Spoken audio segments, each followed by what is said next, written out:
questão de Malaquias, dando continuidade à palavra de Malaquias 2, né? O verso 1, ele fala assim: agora, ó sacerdotes. Por que ele fala para os sacerdotes? Porque a fala inicial era para os sacerdotes, é aquele que vai sacrificar no altar. Bem, não exatamente para os sacerdotes, vamos lá. Ele olhando para Israel como uma nação de sacerdotes. Ele fala assim: você vem oferecer no altar e você não oferece o seu melhor. Então, como você não oferece o seu melhor, você está fazendo a minha mesa, você está profanando a mesa onde você está oferecendo sacrifício, a mesa do Senhor, tratando-a com desprezo, né? E você, conforme eu falava na última conversa, você pode fazer isso com a sua vida hoje, na nova aliança, vivendo a vida intensamente e dedicando ela no altar do Senhor em tudo que você faz, trabalhando, se relacionando com os seus parentes, com a sua esposa, se relacionando com o teu chefe, com os teus amigos, jogando bola, assistindo Netflix. Tudo é culto e tudo é sacrifício. Então a vida é uma vida devocional. Aí agora ele faz a emenda, ele fala: agora, ó sacerdotes, para vós outros é este mandamento: se o não ouvirdes e se não propuserdes no vosso coração dar honra ao meu nome, diz o Senhor dos Exércitos, enviarei sobre vós a maldição e amaldiçoarei as vossas bênçãos.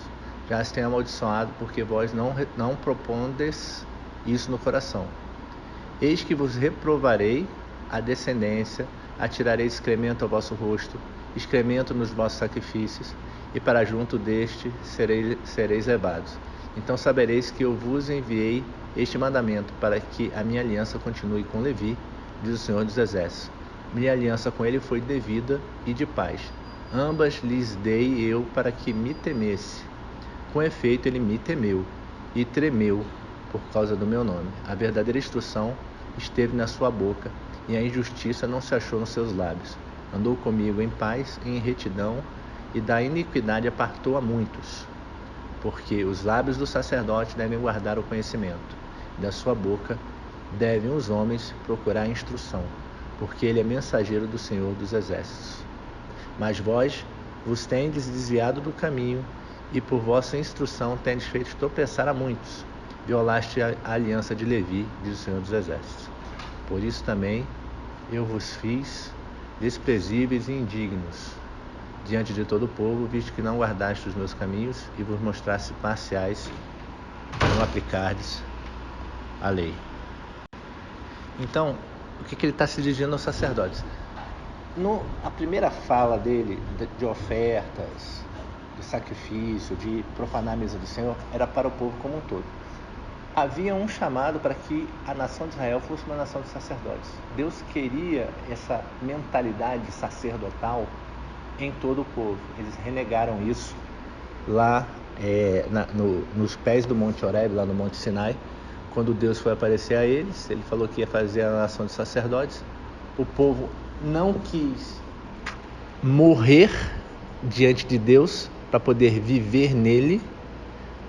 E então eles disseram a Moisés: não, Moisés, vai você lá, porque a gente não tem condições de seguir isso que Deus está mandando, de abraçar isso que Deus está propondo. E aí essa aliança ela começou a ser parcial, e ele começou a tratar com os levitas como sacerdotes e o povo a parte disso, vamos dizer assim. Em Malaquias 1, ele, apesar de estar chamando a atenção do povo, é o que eu queria introduzir aquela hora que eu dei uma cortada, né?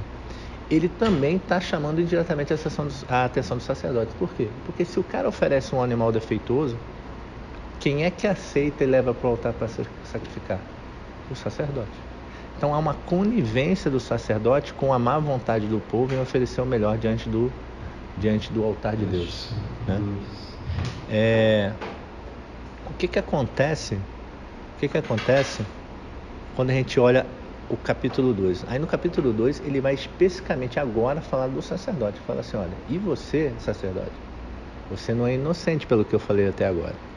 Por quê? Porque você desviou, porque você perverteu. Aí ele faz um paralelo com Levi. Ele fala assim: olha, eu fiz uma aliança com Levi, de paz e de vida, né? E ele se manteve fiel a essa aliança. E aí quando ele fala de Levi, é Levi mesmo, né? A família dos levitas, né? Os primeiros sacerdotes. E toda a descendência de Arão e de Arão em diante, né? Ou seja, toda a linhagem sacerdotal lá no início. Quando ele fala Levi, ele está apontando lá para o início, ou seja, quando tudo começou. Ele fala, mas agora vocês que são da linhagem, vocês não são como Levi. Ou seja, não adianta você ter o sangue levita nas veias se você não tem uma atitude levítica. Você não tem a atitude de Levi, você não tem a postura de Levi. E ele fala assim, por quê? Porque vocês desviaram o povo. Então, a comprovação disso que eu estou falando, né, que o capítulo 1 era para o povo a fala de condenação, mas implicitamente também era para os sacerdotes, ele confirma no capítulo 2. Ele fala assim, vocês desviaram. Por quê? Porque tem gente trazendo um animal defeituoso e vocês estão sendo coniventes com isso. Quando não, estão apoiando. Então, assim, não é só aquela conivência passiva. Às vezes era uma conivência ativa, né? E qual o paralelo disso para aquela comparação que eu fiz com a aliança neotestamentária, né? No Novo Testamento, nas palavras de Paulo, nós somos o sacrifício vivo no altar de Deus, beleza? E você pode entregar esse sacrifício de forma parcial, de forma defeituosa, de forma doentia e incorrer na condenação do capítulo 1 de Malaquias. Você e eu deveríamos ser uma nação de sacerdotes, mas mesmo na era da igreja, a igreja não abraçou essa identidade sacerdotal e ela fez distinção entre líderes e rebanho, vamos chamar assim. Então, olhando para essa distinção, a gente também pode rebater essa condenação do capítulo 2 entre rebanho e liderança. Ela cabe para todo mundo, porque todos nós deveríamos ser sacerdotes. Ponto. Mas vamos para uma aplicação mais fácil de a gente enxergar, é como a liderança da igreja vem permitindo e induzindo as pessoas ao desvio da palavra de Deus. Ele fala aqui no finalzinho, né? Ele fala assim, mas vós tendes desviado do caminho, tendes desviado do caminho, ou seja, você está desviado, e por vossa instrução tendes feito tropeçar muito, e você violou a aliança de Levi. Ele fala no 9, por isso também eu vos fiz desprezíveis e indignos diante de todo o povo, visto que não guardaste os meus caminhos. Então ele está falando assim, olha, quando você deixa de repreender alguém que está em adultério, quando você deixa de exortar alguém que está perdendo a fé, quando você deixa de corrigir alguém que está em pecado, você está recebendo, isso na igreja, tá? Não estou falando com o ímpio. Com o ímpio isso é óbvio, aquele que não é cristão. Estou falando dentro da igreja. Dentro da igreja você não corrige, não exorta e não consola. Você como sacerdote levítico que não tem a descendência, a aliança de Levi, né? O sangue de Levi corre nas veias dele, mas o espírito de Levi, vamos dizer assim, não está com ele. Ou seja, ele não honra o sacrifício de Deus e não direciona as pessoas por instrução. Ele fala assim, você não só você está errado, como a sua postura está induzindo outros ao tropeço. Por quê? Porque, interessante, né? Eu viajei semana passada, fui buscar minha mãe no Rio de Janeiro, em Nova Friburgo, né? E aí eu peguei aquela LTN aqui, a aeronave da FAB, na quarta-feira.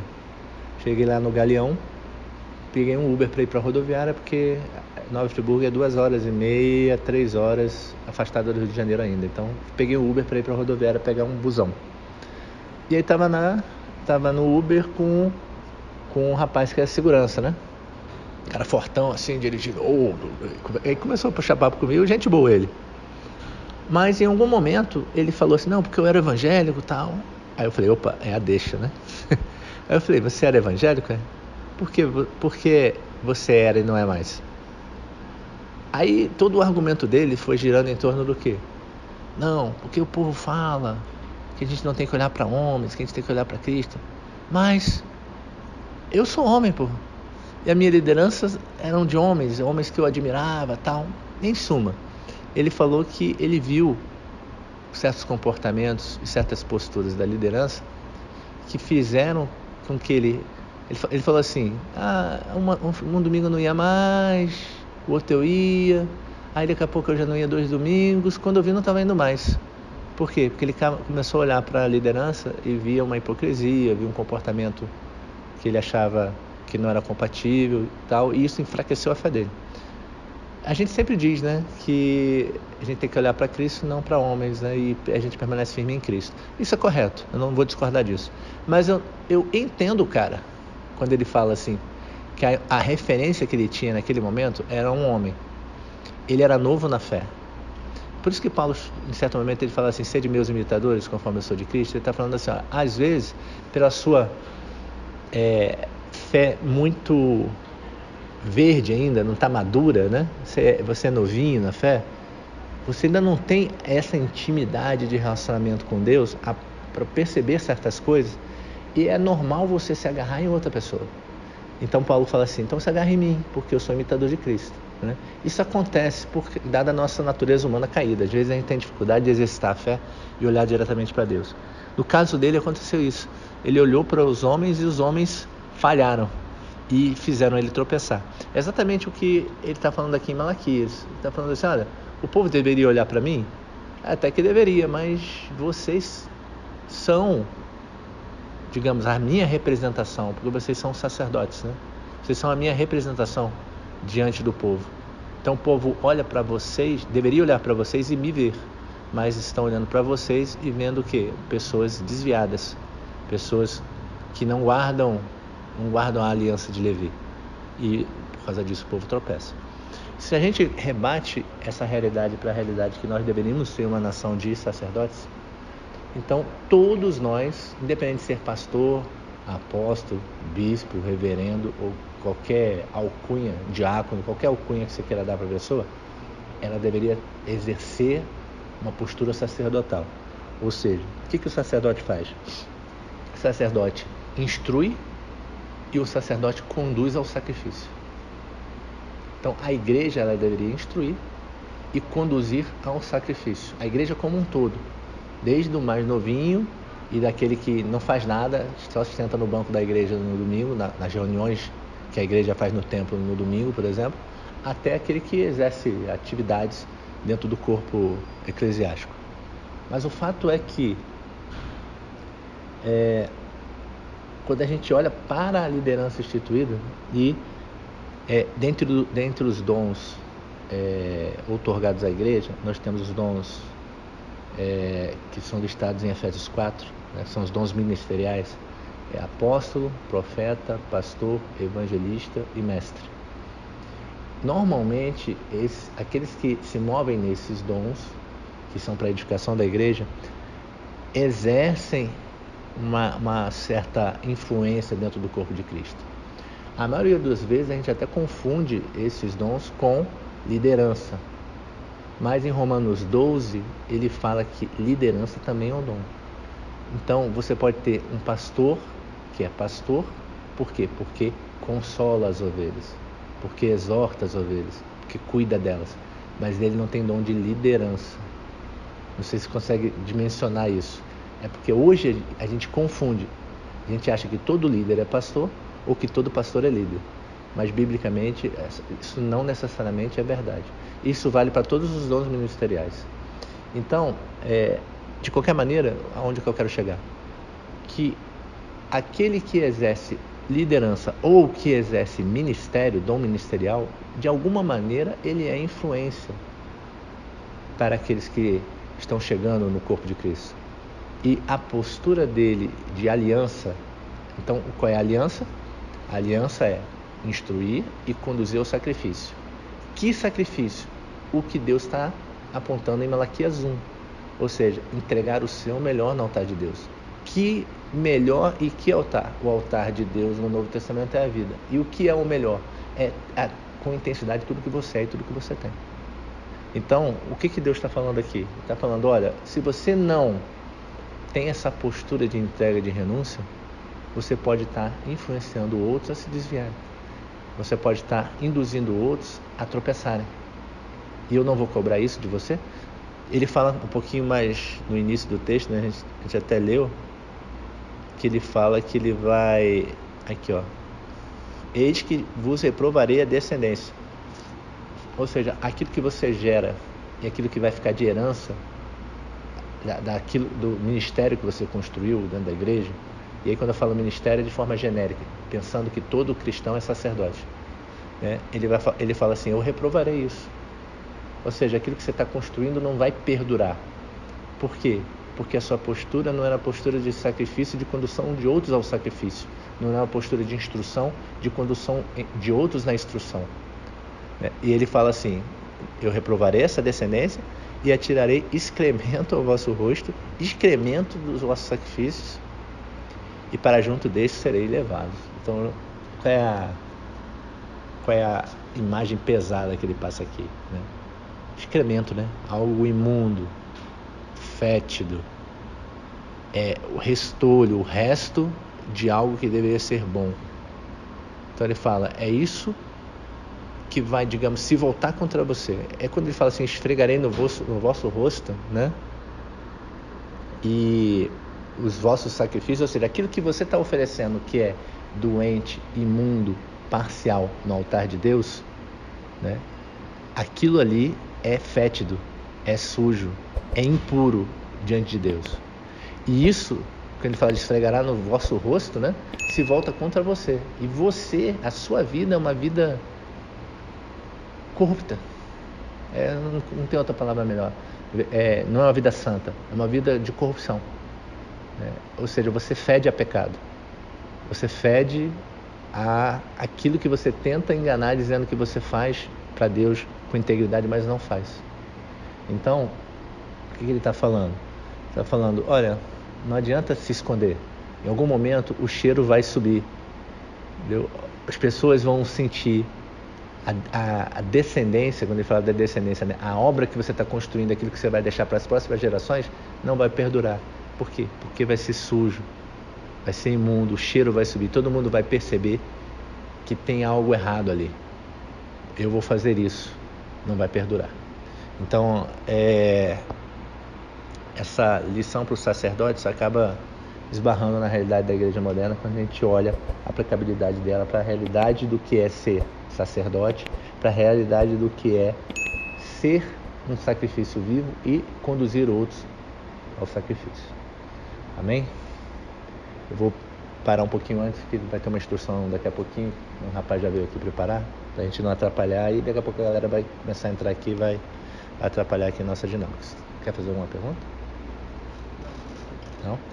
Vou parar a gravação aqui e a gente pode conversar um pouquinho antes da galera chegar, se você quiser.